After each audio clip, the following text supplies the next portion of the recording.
अब जो धर्म की ये परिभाषा बताई गई थी कि वेद प्रतिपाद्य प्रयोजनवान अर्थो धर्मः, तो वह यागादि धर्म वेद प्रतिपाद्य कैसे हैं, प्रयोजनवान कैसे हैं और अर्थ कैसे है, इस विषय पर प्रकाश डाला जा रहा है।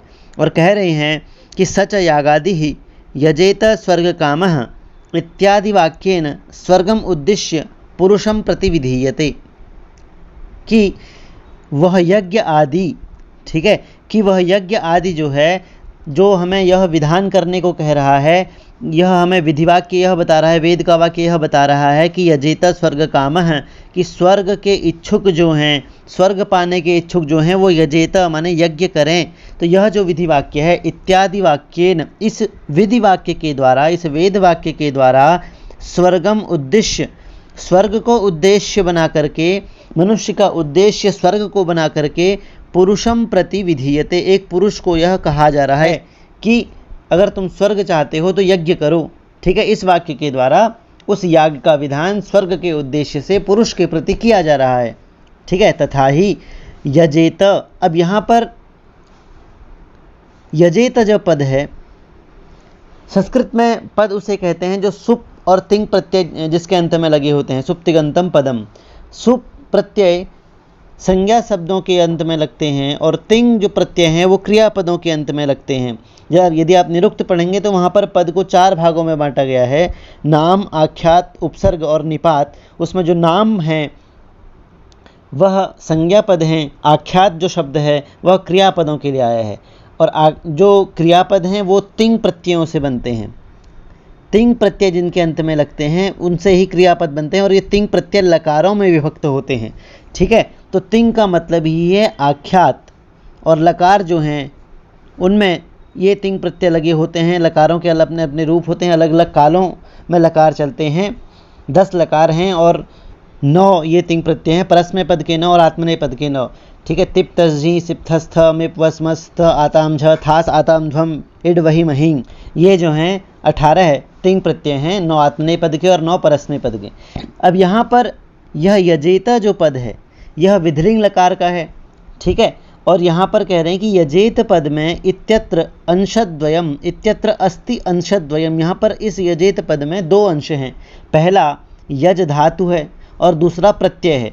कोई भी पद तभी बनता है जब उसमें 2 चीज़ें हों, पहला प्रकृति और दूसरा उस प्रकृति में लगा हुआ प्रत्यय।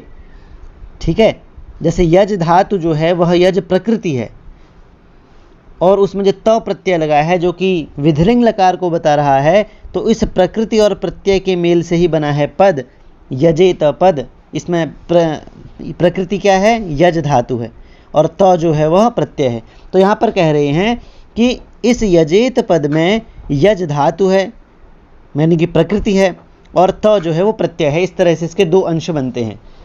प्रत्यये अपि अस्ति अंशद्वयम आख्यातत्वम लिंगत्वम च, और यह जो त प्रत्यय इसमें लगा हुआ है इसमें भी, इसके भी 2 अंश हैं। पहला अंश है आख्यातत्व और दूसरा अंश है लिंगत्व। अब यज धातु जो है इसका अर्थ होता है यज्ञ करना, लेकिन जब उसमें विधिलिंग लकार का त प्रत्यय लग जाता है तो त प्रत्यय हमें यह बताता है कि यज्ञ करना चाहिए, चाहिए अर्थ में। ठीक है, विधान करने के अर्थ में जो है विधिलिंग लकार होता है। तो जो इसमें त प्रत्यय है, एक तो उसमें लिंगत्व है क्योंकि वह विधिलिंग लकार का रूप है जो कि हमें यह बता रहा है कि आपको यज्ञ करना चाहिए। यजेत, जब तक वह सिर्फ यज था, यज धातु थी, तब तक उसका अर्थ था यज्ञ करना। ठीक है, था, है या करना चाहिए या करना हो, यह उसमें कुछ भी नहीं था, सिर्फ उसका अर्थ इतना था कि यज्ञ करना, बस यज्ञ। और जब उसमें त प्रत्यय लगा तो उसका अर्थ हो गया यज्ञ करना चाहिए। तो एक तो इस त प्रत्यय में लिंगत्व है, और दूसरा क्योंकि यह त प्रत्यय तिंग में आता है, तिंग प्रत्ययों में आता है, सुप्तिगंतम पदम तिंग प्रत्ययों के अंतर्गत यह आता है, और तिंग का मतलब ही है आख्यात। आख्यात का मतलब ही होता है जो क्रियापद होते हैं, इसीलिए इसमें आख्यातत्व भी है। ठीक है, तो इसमें लिंगत्व भी है क्योंकि यह चाहिए अर्थ में है, लिंग लकार का प्रथम पुरुष एकवचन का रूप है, और क्योंकि इसमें तिंग प्रत्यय लगे हुए इसलिए इसमें आख्यातत्व भी है। और तत्र आख्यातत्वम 10 लकार साधारणम लिंगत्वम पुनर्लिंग मात्रे, अब तिंग प्रत्यय जो हैं वो सिर्फ लिंग लकार में नहीं बनते हैं, लगते हैं। तिंग प्रत्यय जो हैं वो पूरे के पूरे 10 लकारों में जितने भी रूप होते हैं सब में लगते हैं, ठीक है। इसीलिए 10 के 10 लकार जो हैं वो आख्यात के अंतर्गत आ जाते हैं, और इसीलिए यहाँ पर कहा गया कि जो आख्यातत्व है वो तो 10 के 10 लकारों में रहता है, ठीक है। वह सभी लकारों में साधारण रूप से, सामान्य रूप से रहता है, लेकिन जो लिंगत्व है वह सिर्फ और सिर्फ विधिलिंग लकार का होगा। पुनर्लिंग मात्रे, वह सिर्फ और सिर्फ लिंग लकार का ही रूप होगा, ठीक है। तो आख्यातत्व जो हो गया वह सामान्य हो गया, और लिंगत्व जो हो गया वह विशेष सिर्फ एक लकार मात्र का हो गया, ठीक है। और आगे कह रहे हैं कि उभाभ्याम अपि अंशाभ्याम, इन दोनों ही अंशों से, मतलब आख्यातत्व से भी और लिंगत्व अंश से भी, तो प्रत्यय के जो 2 अंश थे उन दोनों ही अंशों से, उभाभ्याम अपि अंशाभ्याम, उन दोनों ही अंशों से एक और चीज़ निकलती है, उसे भावना कहते हैं, ठीक है। इन दोनों उभाभ्याम अपि अंशाभ्याम भावना एवोच्यते, दोनों ही अंशों से भावना का बोध होता है। अब ये भावना क्या चीज़ है? अब यहाँ पर भावना का लक्षण बता के उसके भेदों के बारे में बता रहे हैं। तो भावना का लक्षण बताते हैं कि भावना नाम व्यापार विशेषः, ठीक है। भावना एक व्यापार विशेष है, एक विशेष प्रकार का व्यापार है। व्यापार का मतलब बिजनेस नहीं, व्यापार का मतलब जैसे हम खाना खा रहे हैं तो हाथ से खाना पकड़कर मुंह में डालने की जो क्रिया है ये पूरी, यह एक व्यापार कहलाएगा। तो ऐसी ही एक क्रिया है, और उस क्रिया विशेष का जो व्यापार है उसी व्यापार विशेष को भावना कहेंगे। अब किस क्रिया का वह व्यापार है जिसे भावना कहेंगे? तो कह रहे हैं भवितुः भवनानुकूलो भावयितुः व्यापार विशेष है। यह तो भावयितुः का व्यापार विशेष है, ठीक है, जो कि भवितुः भवनानुकूलो है। अब इसको समझते हैं। भवितुः का अर्थ है जो चीज़ होने वाली है, ठीक है, जो चीज़ होने वाली है, उत्पन्न होने वाली वस्तु या कोई भी चीज़। और भावयितुः का मतलब है जो उत्पन्न कराने वाला है, ठीक है, हुआने वाला है, जो उत्पन्न कराएगा उसे कहेंगे हम भावयितुः, और जो चीज़ उत्पन्न होगी उसे कहेंगे हम भवितुः, ठीक है। तो 2 चीज़ें हो गई, एक हो गया भविता माने जो उत्पन्न होने वाला है, होने वाली चीज़ है, और एक हो गया भावयिता जो उत्पन्न कराने वाला है, ठीक है। अब ये जो होने वाली चीज़ है इसके उत्पन्न होने में जो भी इस हुआने वाले, इस कराने वाले का व्यापार होगा, ठीक है, इस भावयिता का, इस भवितुः को उत्पन्न करने में जो भी व्यापार होगा उसी व्यापार विशेष को भावना कहेंगे। अब इसको एक उदाहरण के माध्यम से समझते हैं। 2 पात्र हम लेते हैं, एक है राम और एक है मोहन। राम ने मोहन से कहा कि मेरे लिए जल लाओ, ठीक है, राम ने कहा कि मेरे लिए जल लाओ, और जब मोहन ने यह वाक्य सुना तो वह उठा और जल लेकर आ गया, पानी लेकर आ गया। तो यहाँ पर ऐसा कौन सा प्रोसेस हुआ कि मोहन जल लाने के लिए प्रवृत्त हो गया, ठीक है, जल लाने के लिए चला गया या फिर पानी ले आया? ऐसा कौन सा कार्य, ऐसी कौन सी यहाँ पर प्रोसेस हुआ कि जिससे मोहन जल लेने के लिए चला गया, ठीक है। तो वही यहाँ पर बता रहे हैं कि भावयिता, यहाँ पर उस मोहन को जल लाने के लिए प्रवृत्त कराने वाला कौन था? राम। तो राम हो गया भावयिता, ठीक है। प्रवृत्त कौन हुआ? मोहन हुआ। तो जब राम ने एक शब्द बोला कि मेरे लिए जल लाओ, ठीक है, जलम आनयतु, तो मोहन ने उस वाक्य को सुना और जल लेकर आ गया। तो राम के द्वारा कहा जाना और मोहन के द्वारा उसको सुना जाना, यह जो एक व्यापार विशेष हुआ, और उस सुने जाने के बाद जो मोहन कार्य को करने में प्रवृत्त हो गया, ठीक है, तो वह क्या हुआ? कार्य हो गया। और यह जो व्यापार हुआ, इन्होंने कहा, राम ने कहा, मोहन ने सुना, और उसके बाद कार्य को करने में वह प्रवृत्त हो गया। तो यह जो व्यापार हुआ बीच का, कहना और सुनने के बाद प्रवृत्त हो जाना, यह एक मानसिक व्यापार जो हुआ, इस मानसिक व्यापार को ही कहेंगे हम भावना, ठीक है।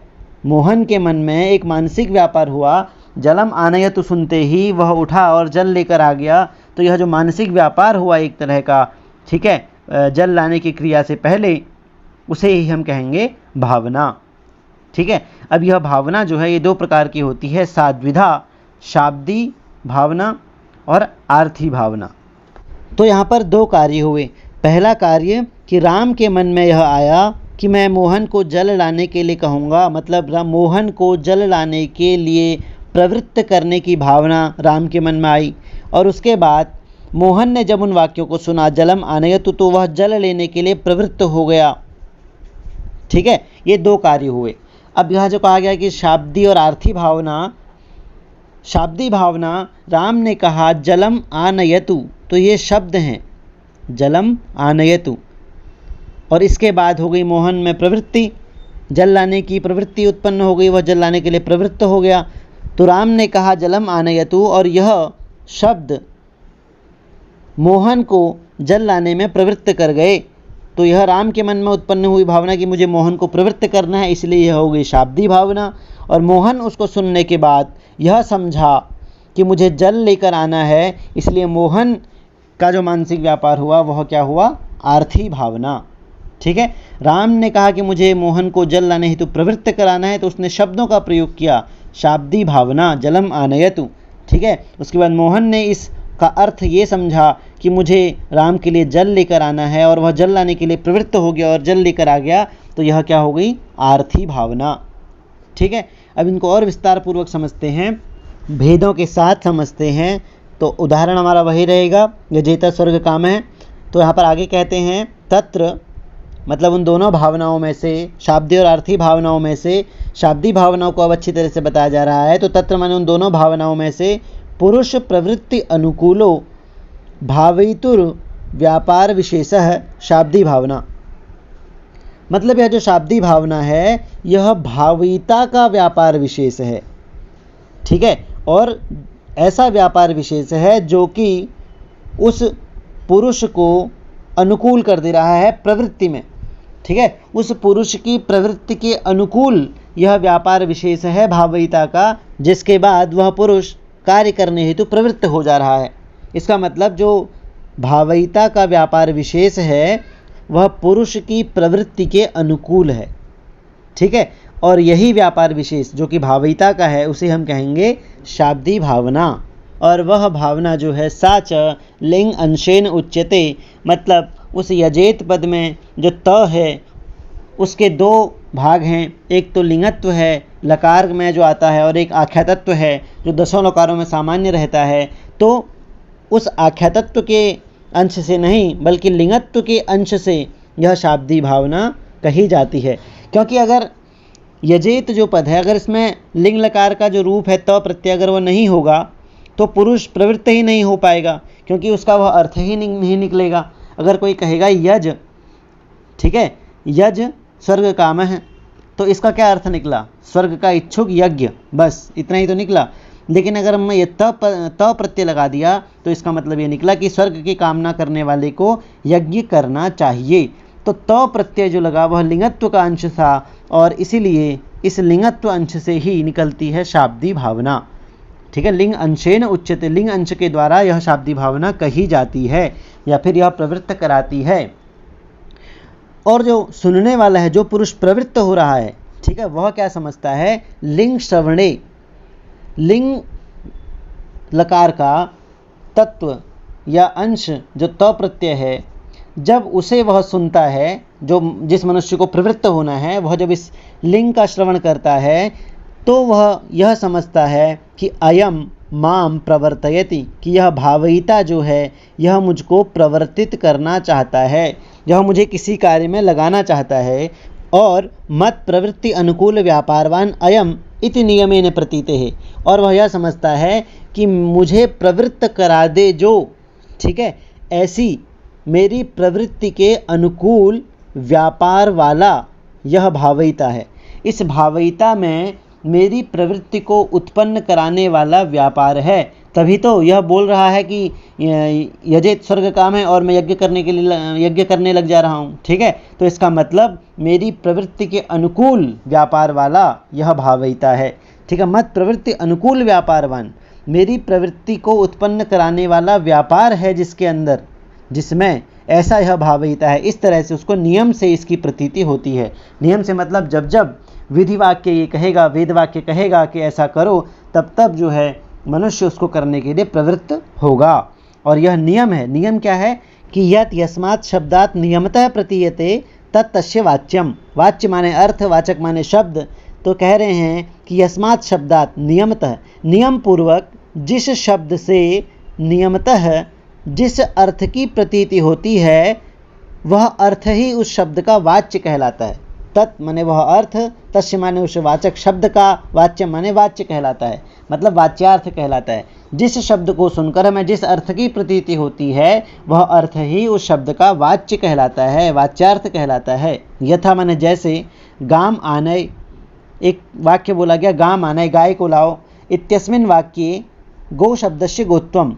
इस वाक्य में जो गो शब्द है, गाम जो शब्द है, इसमें गोत्व है, क्योंकि अगर उसमें गोत्व नहीं होता तो वह गाय को क्यों लाता, वह घोड़े को ले आता। ठीक है, क्योंकि उसमें गोत्व है तो उस गाय को ही लेकर आते हैं। तो गो शब्द में क्या है, गोत्व है। अब यहाँ पर ये कह रहे हैं कि दो प्रकार की भावनाएं हो गई, एक तो हो गई लौकिक भावना और एक हो गई वैदिक भावना।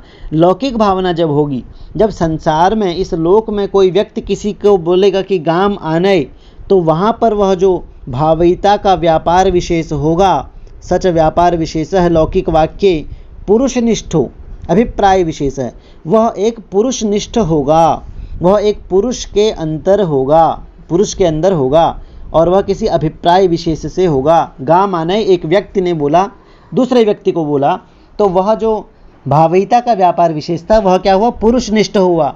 लेकिन जब वह वैदिक वाक्य होगा तो वैदिक वाक्य तो अब वहाँ पर कोई पुरुष तो है नहीं, तो पुरुषाभावात, पुरुष के अभाव होने के कारण वेद में वाक्य है और वहाँ पर कोई पुरुष नहीं है, तो पुरुष के अभाव होने के कारण लिंगादि शब्दनिष्ठ एवं, वह जो लिंगादि होगा, भावयिता का जो व्यापार विशेष होगा वह तो शब्दनिष्ठ ही होगा। ठीक है, भावयिता का व्यापार विशेष जो कि शाब्दी भावना है और वह लिंग अंश से कही जाती है, वह जब लौकिक होगा, लोक में होगा तो पुरुषनिष्ठ होगा। लेकिन जब वैदिक वाक्य के अंतर्गत वह होगा, जब वेद के वाक्य रूप में होगा, तो वहाँ पर पुरुष के अभाव होने से वह लिंगादि जो भावना है, भावयिता का व्यापार विशेष है, वहाँ पर भावयिता कौन हो जाएगा, वैदिक वाक्य हो जाएगा, और व्यापार विशेष जो होगा वह शब्दनिष्ठ ही होगा। ठीक है, वैदिक वाक्य जो है वह पुरुष के अभाव होने के कारण शब्दनिष्ठ ही होगा।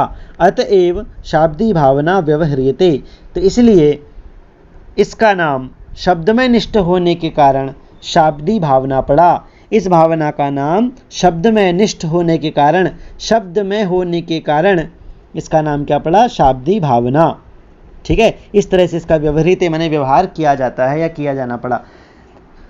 अब यहाँ पर आगे कहते हैं कि वह जो शाब्दी भावना है वह भी तीन अंशों से युक्त है। ठीक है, सच साच साच भावना, वह जो शाब्दी भावना है वह भी अंशत्रयम अपेक्षते, तीन अंशों की अपेक्षा रखती है। कौन कौन से हैं वो, पहला है साध्य, दूसरा है साधन और तीसरा है इति कर्तव्यता। ठीक है, तो शाब्दी भावना तीन अंशों से युक्त होती है, साध्य, साधन और इति कर्तव्यता। अब साध्य क्या है, साध्य माने किम भावयेत, साध्य माने जिसे हमें सिद्ध करना है। ठीक है, किम भावयेत माने क्या किया जाए, ये तो हो जाएगा शाब्दी भावना का साध्य, किम भावयेत। साधन केन भावयेत, किससे किया जाए। ठीक है, जब हम साध्य को सिद्ध करेंगे तो किससे करेंगे, हमारा कारण क्या होगा, हमारा साधन क्या होगा, तो दूसरा अंश हो गया साधन। और तीसरा है इति कर्तव्यता, मतलब कथम भावयेत, कि कैसे किया जाए। ठीक है, हमें सिद्ध क्या करना है, किससे करना है और कैसे करना है, ये तीन जो होंगे ये शाब्दी भावना के तीन अंश कहे जाएंगे और इन्हीं पर शाब्दी भावना टिकी होती है। तो सबसे पहले अब हम ये जानेंगे कि शाब्दी भावना का साध्य क्या होता है। तो कह रहे हैं तत्र माने इन तीनों में साध्याकांक्षायाम, साध्य की आकांक्षा जब होती है कि साध्य क्या है यह जानने की आकांक्षा, इच्छा जब हमारी होती है तो इसका साध्य है वक्षमाणा अंश त्रयोपेता आर्थी भावना, कि आगे कहे जाने वाले तीन अंशों से उपेता माने युक्त आर्थी भावना। ठीक है, ये क्या है, शाब्दी भावना का साध्य है। क्यों, क्योंकि शाब्दी भावना जब उत्पन्न होगी उसी के बाद ही दूसरे पुरुष की प्रवृत्ति होगी, और दूसरे पुरुष की प्रवृत्ति होने का मतलब ही है आर्थी भावना का उत्पन्न होना। जब आर्थी भावना उत्पन्न होगी तभी तो पुरुष प्रवृत्त होगा कार्य में, ठीक है। तो शाब्दी भावना का साध्य क्या हो गया? शाब्दी भावना को क्या सिद्ध करना है? आर्थी भावना को क्या उत्पन्न करना है? शाब्दी भावना को आर्थी भावना उत्पन्न करनी है। तो शाब्दी भावना का साध्य क्या हो गया? आर्थी भावना। इसके भी 3 अंश हैं, ये भी अंशत्रयोपेता है, जिसको आगे बताएंगे कह रहे हैं, ठीक है। और वक्ष्यमाण अंशत्रयोपेता आर्थी भावना साध्यत्वेन अन्वेति, यह जो है आर्थी भावना ये शाब्दी भावना के साध्य के द्वारा अन्वित की जाती है, शाब्दी भावना के साध्य के रूप में अन्वित होती है, ठीक है। क्यों? क्योंकि एक प्रत्यय गम्यत्वेन समानाभिधान श्रुते है, ठीक है। क्योंकि शाब्दी भावना और आर्थी भावना ये दोनों ही एक ही प्रत्यय के द्वारा जाने जाते हैं, ठीक है।